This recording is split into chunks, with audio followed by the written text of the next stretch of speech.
سننے میں یہ بھی آیا ہے کہ یہ جو عورتیں مارچ نکالتی ہیں یہ رشتوں کے لیے پریشان ہیں، ان کے ساتھ کوئی رشتہ نہیں کرتا.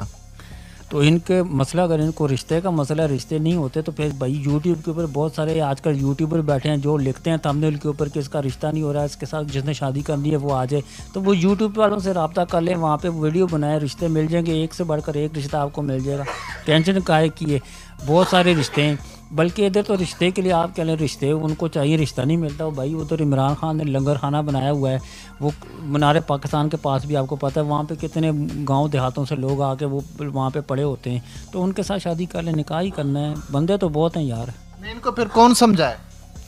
ان کو اب عمران خان ہی سمجھائے گا، وہ ڈنڈے کے زور کے اوپر سمجھائے گا. اور آپ کو پتہ ہے جب عمران خان کا ڈنڈا پھرتا ہے نا تو پھر مزہ آتا ہے. پھر لوگ کہتے ہیں یار ہمارے ساتھ زیادتی ہوگی، لیکن جب اس نے عمران خان نے ڈنڈا پھیر دیا نا ایک دفعہ جیسے اپوزیشن کو پھیرا ہوا ہے تو یہ سب ٹھیک ہو جائیں گے. لیکن اب یہ عمران خان کی شرافت کا نجائز فائدہ اٹھا رہے ہیں. عمران خان ان کے بارے جو جائز مطالبات ہیں وہ تو تسلیم کر سکتا ہے، لیکن اس طرح کے الٹو پولٹ جو ہے نا وہ ریاست مدینہ میں نہیں ہو سکتے. بھائی عورت مارچ میں ڈھولکی اور ڈانس پارٹی ہوتی ہے.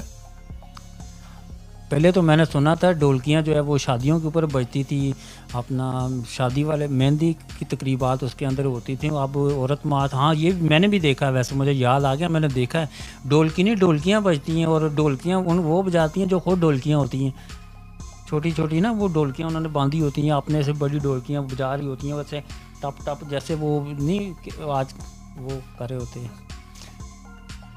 ہاں وہ اس طرح وہ باقی سمجھ نہیں آ رہی. لیکن اس دفعہ مجھے کوئی لگ رہا ہے کہ تھوڑی سی تبدیلی آئے گی. آپ بھی تیار ہو کے آئیں ذرا. نہیں ان کا کہنا یہ بھی ہے پورا ڈالو، اشتہار کے اوپر انہوں نے لکھا ہوا تھا پمفلیٹ پہ، آپ نے دیکھا ہوگا. نہیں وہ اس کا کیا مطلب ہے؟ نہیں وہ پتہ کیا وہ ساتھ میں یہ بھی لکھا تھا ڈالو مگر پیار سے آرام سے. نہیں وہ یہ مکمل بات سمجھانی ہے، شرمانا نہیں، گھبرانا نہیں. دیکھیں میری بات سنیں ہوئے تو ان کو وہی بتا سکتے ہیں نا جنہوں نے کہا ہوا ہے کہ جن کے مطالبات میں پچھلے سال کی بات تھی.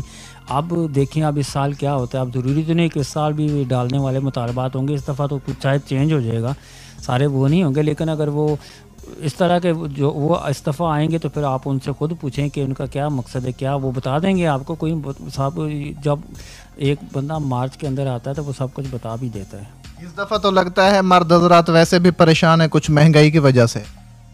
تو اس کا مہنگائی کے ساتھ کیا تعلق آ گیا؟ مہنگائی کا اس کے عورت مارچ کے ساتھ کیا تعلق ہے اور عورتوں کے ساتھ کیا تعلق ہے؟ آپ تھوڑا سا چند گھنٹوں کی بات ہے، اب تو دن بھی نہیں ہے، چند گھنٹے رہ گئے، اب تو ایزی ہو جائیں. 8 تاریخ کو آپ خود دیکھیں گے دمادم کے اندر. آخری کوئی میسج دیں ہمارے ویور کو. میں ویور کو کیا میسج دیں؟ جو آپ کا ٹاپک ہے یہ عورت مارچ کے حوالے سے، میں تو یہی کہوں گا کہ یار اسلامی ملک اسلام کے مطابق چلنا سیکھیں، پاکستان کے قانون کے مطابق چلیں. جو آپ کے جائز مطالبات ہیں وہ منوائیں، حکومت سے منوائیں، وہ آپ کا رائٹ ہے.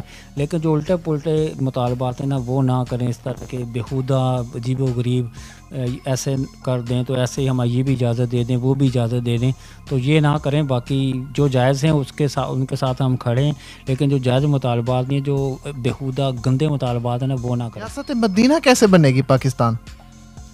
ریاست مدینہ اب عمران خان صاحب بنانے جا رہے ہیں، انہوں نے بنانی ہے، وہ کوشش تو پورے کر رہے ہیں. لیکن بیچ میں یہ آ گیا مسئلہ عورت مارچ کا.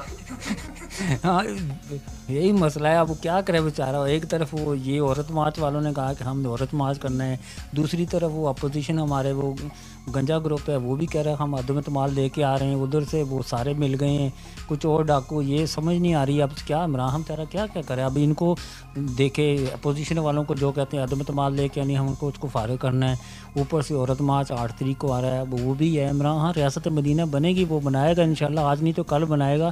لیکن جب بن جائے گی تو پھر ان کو گھر سے نکلنا بھی. ناظرین آپ نے مکمل وحید خان کی گفتگو سنی ہے. لاہور پلس ٹی وی کے نام کا ان کا چینل ہے، ان کے یہ اونر تھے. انہوں نے بہت جو ہے اچھی گفتگو کی ہے، میں کہتا ہوں کہ حق سچ والی. تو ناظرین آپ کمنٹس میں اپنی رائے دے سکتے ہیں. انہیں جملوں کے ساتھ دلشاد حسین کو دیجیے اجازت. ملیں گے نیکسٹ پروگرام میں. اللہ حافظ.